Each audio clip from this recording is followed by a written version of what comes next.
The war had been raging for 3 centuries across the Andromeda spiral, and every species in the galaxy knew the stories. The ancient databases spoke of humans in hushed, reverent tones.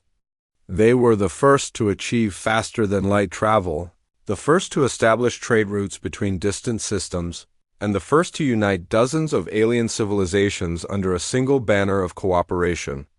But that was ancient history now. Commander Zextai of the Vorthan Empire adjusted his forearms nervously as he studied the tactical display before him. The holographic projection showed the current state of the war between his people and the ruthless Kethmori collective. Red markers indicated collective forces, while blue represented the dwindling Vorthan fleet. The situation looked grim. "Sir, we've lost contact with the Outer Rim colonies," reported his communications officer, her scaled skin showing stress patterns. "The collective has taken 17 more systems this cycle."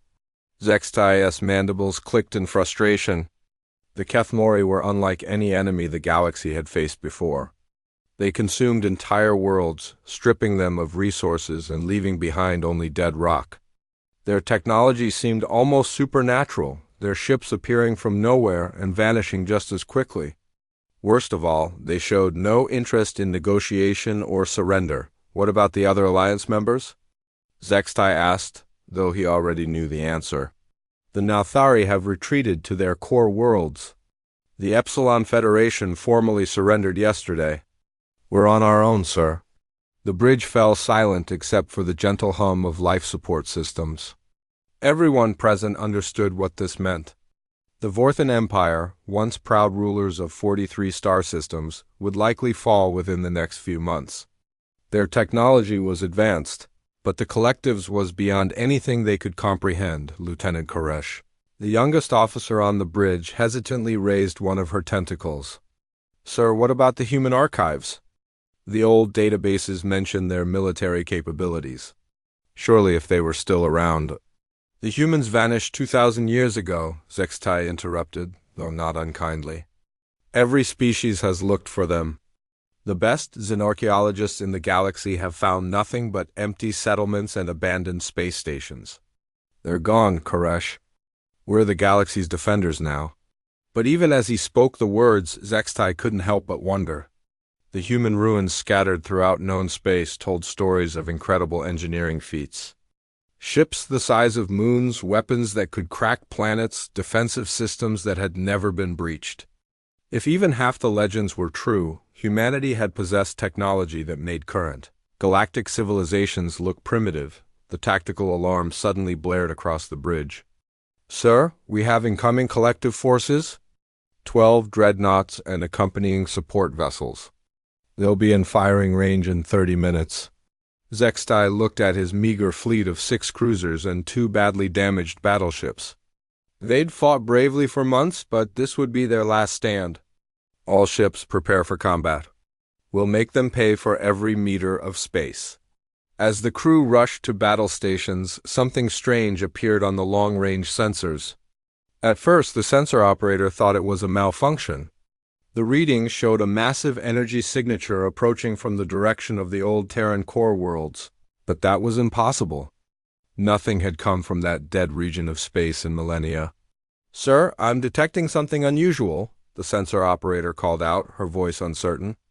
"There's a large object moving at incredible speed toward our position, but the signature doesn't match anything in our databases." Zextai moved to the sensor station, his tactical mind already analyzing possibilities. Could it be a new collective weapon? Some kind of asteroid? The readings were unlike anything he'd seen before. "Visual contact in 10 seconds, announced the operator. The main screen flickered and then displayed the approaching object. Every being on the bridge fell silent.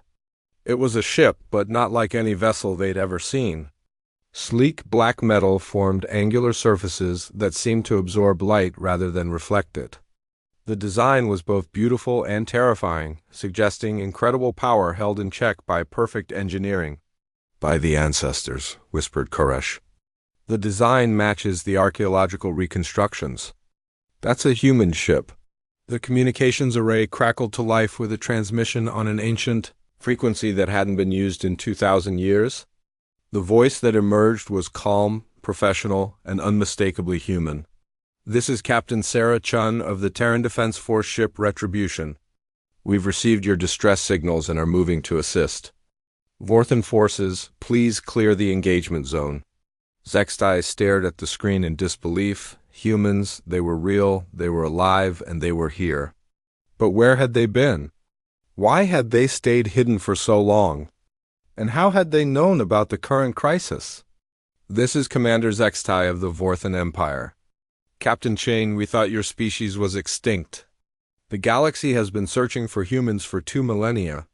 We've been busy," came the reply, and Zextai could hear something like dark amusement in the human's voice. "We'll explain later. Right now, we have some uninvited guests to deal with." The Retribution moved past the Vorthan fleet with impossible grace.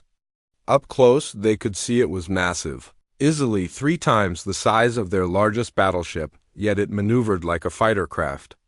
Weapon ports along its hull began to glow with an eerie blue light. The Kethmori collective ships had arrived and immediately began their standard attack pattern. Their dreadnoughts launched swarms of smaller craft while charging their main weapons. The collective had never met resistance they couldn't overcome. Through sheer firepower and numbers, they were about to learn that humans had spent 2,000 years preparing for this moment. Captain Chun's voice came over the communications again, now carrying a tone that made every alien on the bridge instinctively step back. "Collective forces, this is your only warning. Withdraw from this system immediately or face the consequences." The collective ships didn't respond. They never negotiated, never retreated, never showed mercy. Instead, they accelerated toward the human vessel, weapons charging. "Very well," Captain Chun said quietly. "Weapons free. Show them what happens when you threaten our friends." The galaxy was about to remember why humans had once been the most feared warriors among the stars. The first shots from the Retribution were unlike anything the Vorthan crew had ever witnessed. Instead of the plasma bolts or energy beams they expected, streams of pure white light erupted from the human ship. The beams moved faster than thought, striking 3 collective dreadnoughts simultaneously. The massive enemy vessels simply ceased to exist, not exploding or burning, but vanishing as if they had never been there at all. Commander Zextai watched in stunned silence as his tactical display updated. 3 enemy capital ships had been eliminated in less than 2 seconds. The remaining collective forces seemed equally shocked, their advance faltering as they tried to process what had just happened. "What kind of weapon was that?" whispered the sensor operator, her scales shifting to patterns of awe and fear. Before anyone could answer, the human ship moved again. This time, it didn't fire its main weapons. Instead, smaller turrets along its hull came alive, sending out hundreds of tiny projectiles that seemed to dance through space with impossible precision. Each projectile sought out a collective fighter craft, and each one found its target. In 30 seconds, the entire enemy fighter screen was destroyed. The surviving collective dreadnoughts finally responded, unleashing their full firepower against the human vessel. Massive plasma cannons that could melt through moon-sized asteroids struck the Retribution's hull. The Vorthan crew expected to see the human ship's shields collapse, to witness the destruction of their mysterious saviors. Instead, the enemy fire seemed to simply disappear upon contact with the ship's hull. The dark metal absorbed the energy as if the attacks were nothing more than gentle raindrops. Captain Chin's voice came through the communications again, calm as if she were discussing the weather. "Collective vessels, last chance. Withdraw now." The enemy ships began to retreat, but Captain Chun apparently wasn't interested in letting them escape. "Helm, pursuit course. Let's make sure they spread the word about what happens when the collective threatens our allies." The Retribution accelerated with shocking speed, closing the distance to the fleeing dreadnoughts in moments. The human ship's weapons fired again, and 2 more enemy vessels vanished from existence.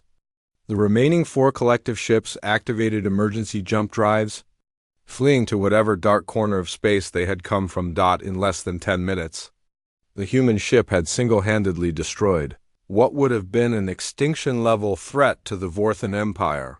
The communications channel opened again. "Commander Zextai, this is Captain Chun. Request permission to come aboard your vessel. We have much to discuss." An hour later, Zextai stood in his ship's main docking bay, watching a human shuttle approach. The small craft was as elegantly deadly as its mothership, moving with the same impossible grace. When it landed, the bay fell silent as everyone waited to see their legendary saviors. The shuttle's doors opened, and Captain Sarah Chun stepped out. She was tall by human standards, with short, dark hair and eyes that seemed to hold the wisdom of centuries. She wore a uniform of the same dark material as her ship, and when she moved, it was with the controlled precision of a natural predator, but what struck Zextai most was her expression. There was no arrogance, no pride in her recent victory. Instead, she looked tired, as if carrying a burden too heavy for anyone being to bear. "Commander Zextai," she said, extending her hand in the ancient human greeting. "It's good to meet you. We've been monitoring your people's resistance against the Collective. You fought with honor." Zextai carefully shook the human's hand, marveling at the strength in her grip. "Captain Ching, where have your people been? The galaxy has searched for humans for 2,000 years. Captain Ching's expression grew somber. "We've been preparing. When we first explored the galaxy, we thought we were the only ones capable of true evil. We were wrong. We detected the Collective long before they began their current expansion. We saw what they did to the civilizations in the Outer Rim galaxies, the billions of lives consumed." She paused, looking out through the docking bay's viewing port at the stars beyond. "We realized that everything we had built, every alliance we had forged, wouldn't be enough to stop them. So we made a choice. We withdrew from galactic civilization and began preparing for war. But why didn't you warn us?" "We could have prepared together," Zextai asked. "Because you wouldn't have believed us," Captain Chun replied sadly. "And even if you had, the knowledge would have caused panic. Civilizations would have torn themselves apart, fighting over resources, preparing for an enemy they couldn't comprehend. We decided it was better to let you live in peace for as long as possible, while we became the monsters necessary to fight the real monsters." Lieutenant Koresh, who had been listening with wide eyes, finally spoke up. "What did you mean when you said you became monsters?" Captain Chen turned to look at the young Vorthan officer. "We spent 2,000 years doing nothing but preparing for this war. We redesigned our entire species for combat. Enhanced our bodies, expanded our minds, created weapons that would have been considered crimes against nature by our ancestors. We turned ourselves into the perfect killers because that's what it takes to fight the Collective." She gestured toward the viewing port where the Retribution hung in space like a dark angel. "That ship out there? It's not just a vessel. It's a weapon of mass destruction powered by the focused rage of a species that watched the Collective destroy the Kepler colonies while we were still debating whether to intervene. Every human aboard it has been trained from birth for this moment." Zextai felt a chill run down his spine. "How many ships like that do you have?" "Enough," Captain Chun replied simply. "The question is whether the galaxy is ready to see us use them. When we withdrew, we were explorers and diplomats. We're returning as something very different." The human captain moved to a wall display showing the current galactic situation. "The Collective has consumed 47 civilizations and is moving toward the core worlds. Traditional tactics won't stop them. They adapt too quickly, their technology evolves too fast. The only way to win this war is to hit them so hard and so fast that they don't have time to adapt. What are you proposing?"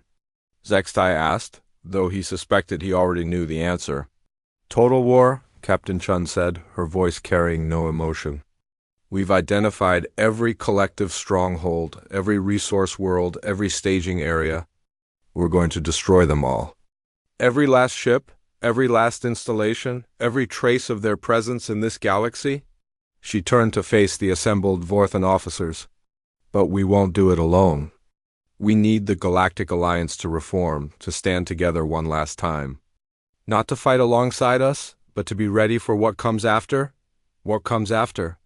Koresh asked. Captain Chun's smile was both sad and terrifying. After we're done with the collective, you'll need to decide whether you can trust the monsters we've become. Because once this war is over, humanity will be the most powerful force in the galaxy. And power like that either protects or destroys. The docking bay fell silent as the implications of her words sank in. The humans had returned, but they had returned as something far beyond what they once were. The question now was whether that would be salvation or simply a different kind of doom. The emergency session of the Galactic Council convened on the neutral station of Harmony's Edge, a massive structure that had served as the center of interstellar diplomacy for over a millennium. Representatives from every surviving civilization gathered in the Great Assembly Hall, their various forms creating a sea of diversity that had once been humanity's greatest pride to behold. Ambassador Veltar of the Crystalline Dominion stood at the central podium, her translucent body refracting the chamber's lights into rainbow patterns of anxiety. Fellow delegates, we face an unprecedented situation. The humans have returned, and their capabilities far exceed anything in our historical records. Murmurs filled the vast hall. The Aquatic Federation's representative floated in his environmental tank, gills fluttering with agitation.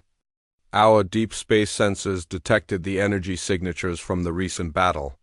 The readings are impossible. No known technology could generate that level of power. The real question, interrupted the hive queen of the insectoid swarms, her mandibles clicking with each word, is whether we should trust them? They abandoned us once before. What guarantee do we have that they won't do so again? Before anyone could respond, the chamber's main doors opened with a soft hiss. Captain Sarah Chun walked in, flanked by two other humans. The entire assembly fell silent, every eye, optical sensor, and sensing organ focusing on the three figures. Chun approached the podium with measured steps, her dark uniform seeming to absorb the room's light. When she spoke, her voice carried clearly through the hall's acoustics without the aid of amplification. Honored delegates, I am Captain Sarah Chun of the Terran Defense Force. I stand before you not as a diplomat, but as a soldier bearing an urgent warning. She activated a holographic projector that filled the center of the chamber with a three-dimensional map of the galaxy. Red zones marked areas of collective control, and the assembled delegates gasped as they saw how much territory the enemy had consumed. The Kethmori Collective has claimed over 30% of the galaxy's inhabited systems. Their expansion rate is accelerating. At current projections, they will reach the core worlds within 18 months. Every civilization present here will be extinct within 3 years unless we act immediately. The ethereal representative, a being of pure energy contained within a specialized suit, spoke in harmonic tones. Captain Chun, our intelligence suggests the collective's technology adapts to whatever resistance it encounters. How do you propose to overcome this advantage? Chun's expression didn't change. By hitting them faster than they can adapt. Our strategy doesn't rely on technological superiority alone. It relies on overwhelming force applied with surgical precision. She gestured, and the hologram shifted to show dozens of human ships emerging from what appeared to be empty space. We've positioned task forces throughout collective territory. Ships equipped with weapons that function on principles the collective has never encountered. When we strike, it will be simultaneously across all their holdings. The Vorthan delegate, Commander Zextai himself, rose from his seat. Captain, the scale you're describing would require thousands of ships. How many vessels does humanity possess? Enough, Chun replied, the same answer she had given before. But we need something from each of your civilizations. Not ships or weapons, but something more valuable. The assembly waited, tension thick in the recycled air of the station. We need your people to witness what we're about to do, Chun continued. When this war ends, there can be no doubt about what happened. No myths, no legends, no misunderstandings. The galaxy needs to know exactly what humanity is capable of. The Hive Queen leaned forward, her compound eyes glittering. You speak as if victory is certain. The collective has never been defeated. Chun's smile was devoid of warmth. The collective has never fought humans. She activated another sequence on the hologram, showing detailed scans of collective vessels. Their technology is based on consumption and adaptation. They take what they need from conquered civilizations and improve upon it. But they've never encountered a species that designs technology specifically to be impossible to understand or replicate. The crystalline delegate's body flashed with patterns of confusion. Impossible to understand? That seems contrary to the principles of scientific advancement. Not impossible forever, Chun clarified. Impossible within the time frame of a battle. Our weapons operate on quantum principles that require real-time calculations across multiple dimensional phases. Even if the collective captures our technology intact, it would take them decades to reverse engineer it. We don't intend to give them decades. She paused, looking around the chamber at the assembled representatives of galactic civilization. But there's something else you need to understand. The weapons we've built, the methods we're prepared to use, they go beyond conventional warfare. We're going to show the collective what it means to fight a species that has spent 2 millennia thinking about nothing but how to kill efficiently. The Aquatic Federation's representative spoke from his tank, his translator rendering his rapid clicks into standard Galactic. Captain Chun, are you suggesting genocide? I'm suggesting extinction, Chun replied without hesitation. The collective cannot be negotiated with, cannot be reformed, cannot be contained. They are a cancer that will consume everything if allowed to continue existing. The only solution is complete eradication. The chamber erupted in alarmed discussions. Several delegates activated private communication channels, while others began heated arguments with their neighbors. The concept of deliberately driving a species to extinction was abhorrent to most galactic civilizations. Ambassador Veltar called for order, her crystalline form flashing with authority patterns. Captain Chun, what you're describing goes against every principle of galactic law and common decency. Chun remained unmoved by the chaos around her. Your principles and laws were written by civilizations that had never encountered an existential threat like the collective. They're not evil in any way you can understand. They're simply incompatible with the continued existence of all other life. She changed the hologram again, this time showing archive footage from the Outer Rim territories that had been consumed years earlier. The images were horrific, entire worlds stripped down to bare rock. Billions of life forms converted into raw materials. Once proud civilizations reduced to empty space. This is what the collective does, Chun said, her voice carrying the weight of absolute certainty. They don't conquer, they consume. They don't enslave, they digest. Every being that falls under their control ceases to exist as anything more than processed biomass. The chamber fell silent as the full implications of the footage sank in. These weren't just military conquests. They were systematic erasures of entire species. Chun deactivated the hologram and faced the assembly directly. Humanity disappeared for 2,000 years because we saw this coming. We knew that stopping the collective would require us to become something that the galaxy couldn't accept. So we removed ourselves from your presence and became exactly what was necessary. She gestured to the 2 humans flanking her. Every human in our fleet has been genetically modified for warfare. We've enhanced our reflexes, our intelligence, our aggression, and our capacity for violence. We've built weapons that violate laws of physics that you consider inviolate. We've done things to ourselves that your species would consider monstrous.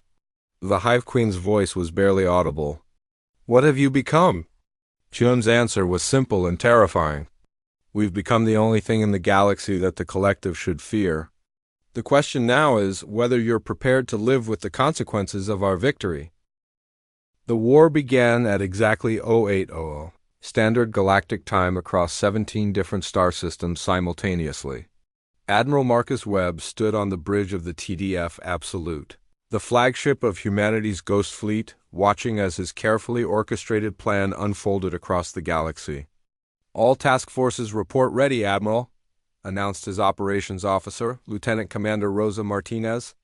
Like every human in the fleet, she had been enhanced far beyond baseline human capabilities. Her neural implants allowed her to process tactical data from thousands of sources simultaneously. while her reinforced skeletal structure could withstand accelerations that would crush unmodified humans. Webb nodded, his own augmented eyes tracking dozens of data streams projected directly onto his retinas. Signal all units. Operation Cleansing Fire is authorized. Execute immediately. Across the galaxy, human ships that had been hiding in the dark spaces between stars suddenly blazed to life. They emerged from stealth fields that bent spacetime itself, from dimensional pockets that existed outside normal reality, and from quantum camouflage that made them indistinguishable from cosmic background radiation. In the Kepler sector, where the collective had established their largest manufacturing hub. 12 human dreadnoughts materialized around the primary industrial world. Captain Lisa Zhang of the TDF Vengeance didn't bother with warnings or surrender demands. The collective had forfeited any right to mercy when they consumed the peaceful Kepler colonies. "Primary target locked," reported her weapons officer. "Dimensional lance charged and ready." "Fire," Zhang ordered. The weapon that struck the collective world wasn't quite like anything the galaxy had seen before. It didn't destroy the planet in the conventional sense. Instead, it shifted the entire world's mass into a parallel dimension, leaving behind only empty space and a few scattered asteroids that had been in orbit. 3 billion collective entities simply ceased to exist in this reality. "Target eliminated," the weapons officer reported with professional calm. "Secondary targets acquiring lock." Similar scenes played out across dozens of star systems. Human ships appeared without warning, struck with weapons that defied conventional physics, and vanished before the collective could mount any meaningful response. In 6 hours, humanity destroyed infrastructure that had taken the collective decades to build, but the most important battle was taking place in the Omega Nebula, where the collective had hidden their primary command structure. Admiral Webb had assigned this target to himself, leading a task force of humanity's most advanced vessels against the heart of the enemy's operations. The collective command station was a massive construct, larger than most moons, protected by defensive fields that could repel planet-killing weapons. It was surrounded by over 1,000 ships, including the collective's most advanced dreadnoughts. "Admiral, we're detecting massive energy buildups from the enemy fleet," reported Martinez. "They're preparing to engage." Webb studied the tactical display with the cold calculation of someone who had spent his entire enhanced lifespan preparing for this moment. "They're adapting faster than projected. Interesting. Signal the fleet? Alpha formation? Maximum aggression protocols?" The human ships moved with impossible coordination, their actions synchronized by quantum-linked communication systems. Where alien fleets might spend precious minutes maneuvering for advantage, the human formation struck like a single organism. The collective responded with overwhelming firepower, unleashing energy weapons that could crack continents. But the human ships seemed to dance between the incoming fire, their movements too precise and too coordinated to be purely technological. The pilots themselves had been enhanced, their reaction times accelerated to superhuman levels, their minds linked to their ship's systems in ways that blurred the line between human and machine. "Enemy adaptation detected," announced the tactical officer. "They're modifying their weapons to match our defensive frequencies." "Expected," Webb replied. "Switch to Protocol 7. The human weapons changed, not just in their output but in their fundamental operating principles. Where they had been using directed energy weapons, they switched to gravitational distortions. Where they had employed kinetic rounds, they began using weapons that attacked the quantum structure of matter itself. The collective ships, caught in the middle of adapting to one type of weapon, found themselves defenseless against completely different physics. 6 enemy dreadnoughts were destroyed in the span of 30 seconds, but the real surprise came when the collective command station itself began to move. The massive construct wasn't just a base. It was a ship, the size of a small moon and armed with weapons that could sterilize entire star systems. "Now we see what they've been hiding," Webb murmured, watching as the station's weapon systems came online. All ships, evasive maneuvers, Prepare for, the station fired, and space itself seemed to scream. The weapon didn't just destroy. It unraveled the fundamental forces that held matter together. One of Webb's heavy cruisers simply dissolved, its atoms scattered across light years in an instant. "Hull breach on Deck 7, reported Damage Control. "We've lost the secondary reactor." Webb's expression didn't change. "Signal the Prometheus. Tell Captain Anderson to execute his special orders." 50,000 kilometers away, the TDF Prometheus broke away from the main formation. It was smaller than the other ships in the task force, but it had been built for a single purpose. "Captain." James Anderson looked at his crew of 12 volunteers, all of them knowing exactly what they had signed up for. "Gentlemen, it's been an honor," Anderson said simply. Initiating final protocol. The Prometheus accelerated directly toward the collective command station, its engines glowing with the fury of a captured star. As it closed the distance, the ship began to transform.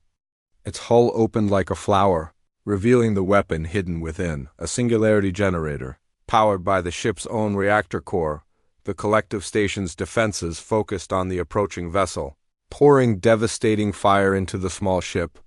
But Anderson had already committed to his course. The Prometheus held together, just long enough to reach the optimal firing position. The artificial black hole that erupted from the ship's core was precisely controlled, lasting only 0.3 seconds before collapsing in on itself. But that was enough. The collective command station, with its moon-sized bulk and planet-killing weapons, was drawn into the gravitational anomaly and compressed into a point smaller than a human fist before the singularity evaporated. The explosion that followed lit up the entire nebula, and the shockwave destroyed every collective ship within 100,000 kilometers. In the sudden silence that followed, Admiral Webb's voice carried across all frequencies. "This is Admiral Marcus Webb of the Terran Defense Force. To any collective entities receiving this transmission, know that the Prometheus protocol has been authorized for use against all your remaining installations. You have 48 hours to withdraw from all occupied territories. After that time, we will begin systematically erasing every trace of your presence from this galaxy." The message was broadcast across known space, reaching not just the collective but every civilization in the galaxy. The alien species that had begged for humanity's help now watched in terror as they realized what their saviors were truly capable of. On his flagship, Webb turned to his operations officer. "Status report, Commander." Martinez's enhanced neural implants processed data from across the combat zone. Collective command structure destroyed. Enemy fleet scattered. Primary objective achieved with acceptable losses. And the secondary objectives? All major collective installations have been eliminated or damaged beyond repair. Enemy industrial capacity reduced by 87%. Estimated time to complete eradication 6 months, Webb nodded, feeling neither satisfaction nor remorse. He had spent 2,000 years preparing for this moment, had sacrificed his species' humanity for the sake of galactic survival. The emotion he might have felt had been genetically edited out of him. Long-ag signal all task forces. Begin Phase 2 operations. No collective entity survives the next 6 months. 3 months after the initial human assault, the galaxy watched in a mixture of awe and terror as the systematic extermination of the collective continued. Every day brought new reports of collective strongholds vanishing, entire fleets disappearing without a trace, and previously impregnable fortress worlds being reduced to cosmic dust. Dr. Elena Vasquez stood in the observation deck of the TDF Reckoning, watching the final moments of what had once been the collective secondary command hub. The human fleet had arrived 6 hours ago, and now the massive space station that had coordinated the consumption of dozens of civilizations was breaking apart under gravitational stress. The quantum resonance charges have destabilized their primary structure, reported the ship's science officer.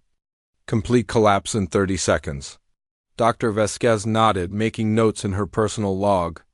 Unlike the enhanced soldiers around her, she was one of the few unmodified humans in the fleet, kept in her original state to serve as a bridge between what humanity had been and what it had become. Her job was to document everything, to ensure that future generations would understand exactly what had been necessary to save galactic civilization. Doctor, we're receiving a transmission from the surface of the third planet, announced the communications officer. It's on an old Vorthan frequency. Put it through, Vasquez ordered. The voice that emerged from the speakers was weak, distorted by interference and damage to the transmission equipment. This is Professor Kalanoth of the Vorthan Archaeological Survey. Is anyone receiving this? We're trapped on the surface. The collective left us here as food storage. They've been harvesting us for months. Vasquez felt a chill that had nothing to do with the ship's environmental systems. How many survivors? Maybe 300? We're hiding in the old ruins. The human ruins. Captain, these aren't just any ruins. This was a research station. We found things. Things that explain why the humans disappeared. Admiral Webb's voice cut through the transmission. Dr. Vasquez, you have authorization for surface operations. Take a team and recover those survivors. I want a full report on whatever they've discovered. An hour later, Vasquez stood in the ancient corridors of what had once been Terran Research Station Omega-7. The Vorthan survivors huddled in what had been the station's main laboratory, their forms showing the malnutrition and terror of months under collective control. Professor Kalanoth, his usual calm academic demeanor shattered by his experiences, led Vasquez deeper into the facility. The records are intact, Dr. Vasquez. Somehow, the collective never found this section. They were too busy harvesting the population to explore thoroughly. The laboratory they entered was pristine, protected by stasis fields that had kept it exactly as it had been 2,000 years earlier. Holographic displays still glowed with the final research data, showing project files that made Vasquez's blood run cold. Project Apex, she read aloud. Neural enhancement protocols. Genetic modification procedures. Consciousness transfer experiments. She turned to look at Kalanoth. What is this? The answer to why humanity disappeared, the Vorthan professor replied. They didn't vanish, Dr. Vasquez. They transformed. Every single one of them. The records painted a picture that challenged everything the galaxy thought it knew about human history. Far from being the peaceful explorers and diplomats of legend, humanity's final generation had made a calculated decision to sacrifice everything they were for what they needed to become. The Prometheus Doctrine, Vasquez continued reading. Total genetic modification of the human species for optimal military effectiveness. Elimination of non-survival-oriented emotional responses. Enhancement of aggression, tactical intelligence, and physical capabilities. Projected completion time, 500 years. Professor Kalanoth activated another display. This is the most disturbing part. They didn't just modify themselves. They created an entirely new branch of humanity specifically designed for this war. The genetic records showed the systematic engineering of human consciousness itself. Fear had been edited out along with mercy, doubt, and several other emotions considered counterproductive to warfare. In their place, the modified humans possessed enhanced aggression, perfect tactical awareness, and an absolute dedication to mission completion. They turned themselves into the perfect killing machines, Vasquez whispered. But they kept some of us unchanged. Why? The answer came from another file, this one marked with the highest security classifications. Project Memory, she read. Preservation of baseline human consciousness for post-war psychological rehabilitation? Vasquez understood immediately. The enhanced humans who had spent 2,000 years preparing for this war were psychologically incapable of returning to peaceful civilization. They had been designed for one purpose only. When the war was over, someone would need to remember what humanity had been like before the transformation. A new voice interrupted her thoughts. Dr. Vasquez, this is Admiral Webb. We've detected movement in the outer system. A collective fleet is approaching. Estimated arrival in 4 hours. Vasquez activated her communicator. Admiral, we've made significant discoveries here. I need more time to analyze the data.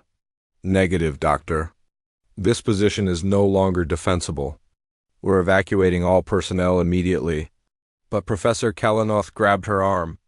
Doctor, there's one more thing. The deepest levels of this facility. They were working on something called Project Restoration. I think they found a way to reverse the modifications. The evacuation alarms were already sounding throughout the facility, but Vasquez made a decision that would haunt her for the rest of her life. Show me, quickly. They descended through security checkpoints that recognized her genetic markers, past laboratories filled with research that pushed the boundaries of science and ethics. At the very bottom of the complex, they found a chamber that contained humanity's greatest hope and darkest secret. Genetic reversal protocols, Kalanoth explained, his voice hushed with awe. They created a way to undo the modifications, to restore the enhanced humans to their original state.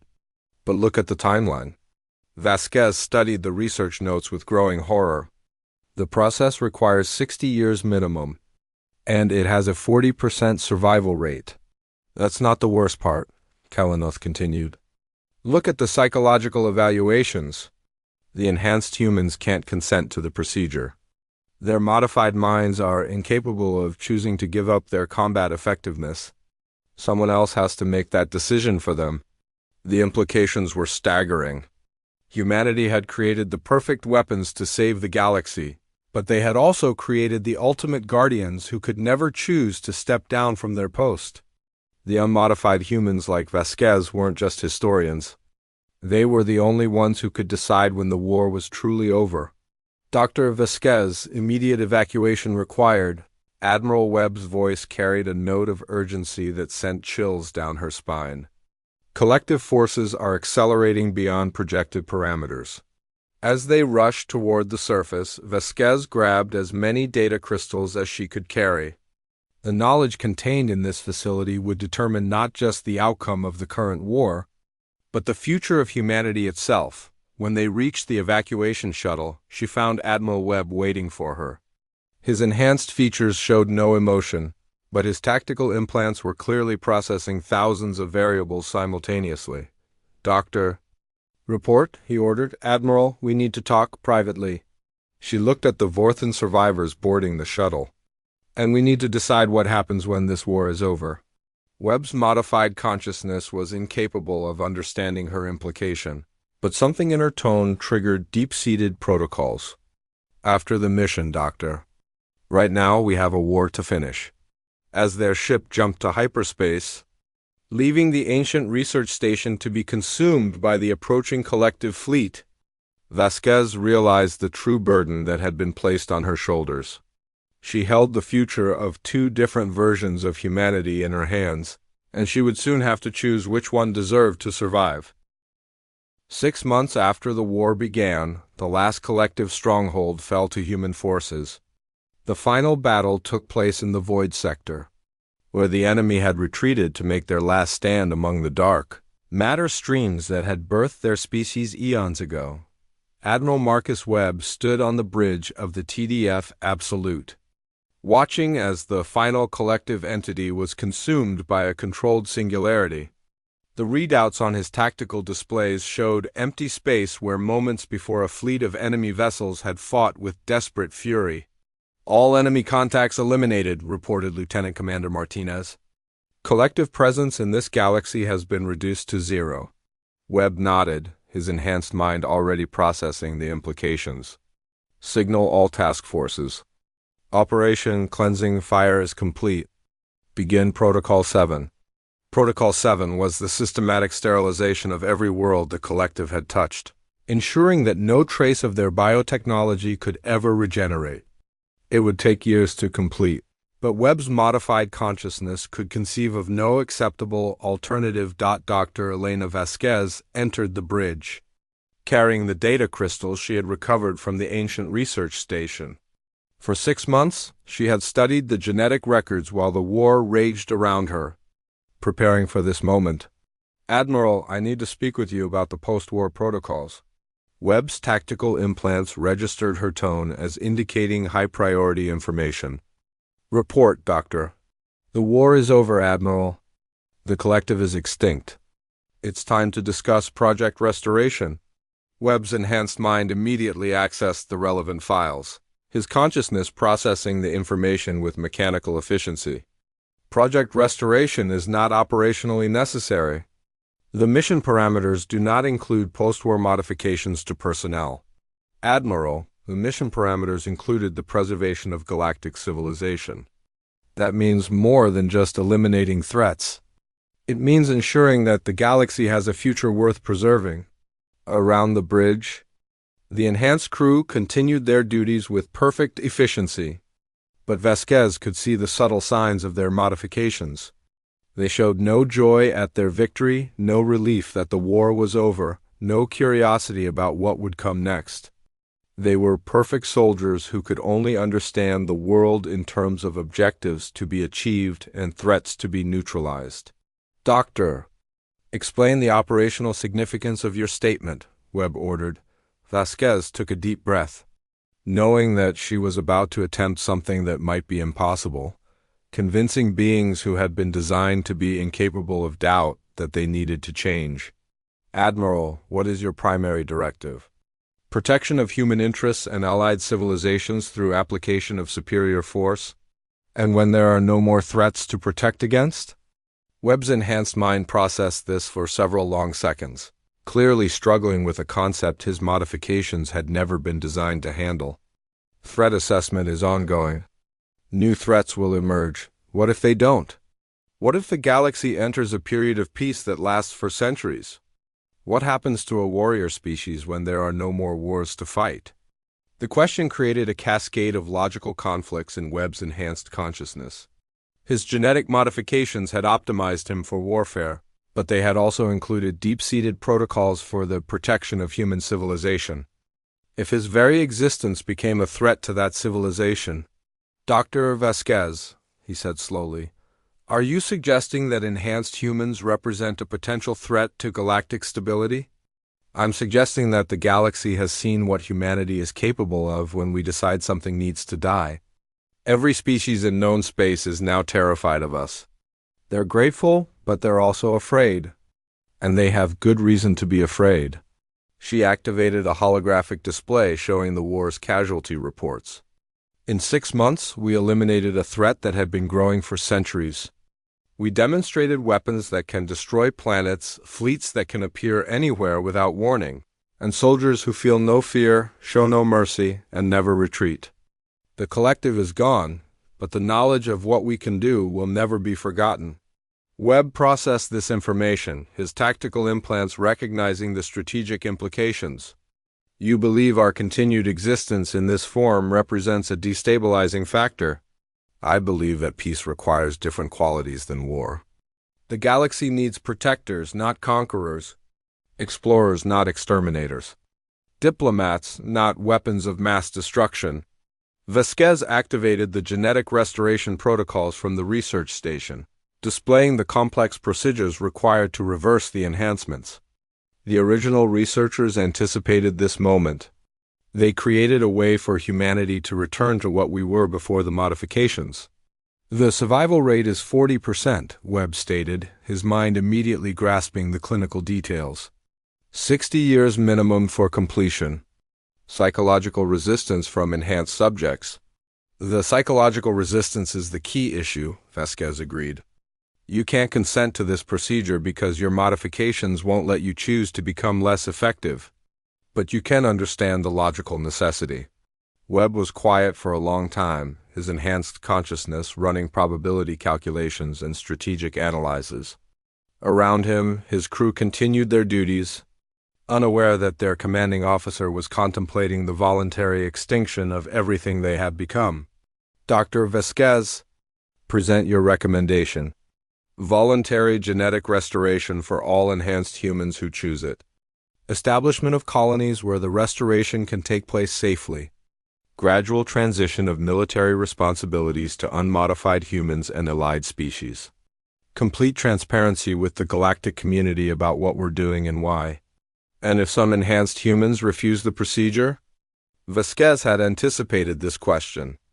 Then they serve as protectors, guardians who watch for threats while the rest of us rebuild civilian civilization.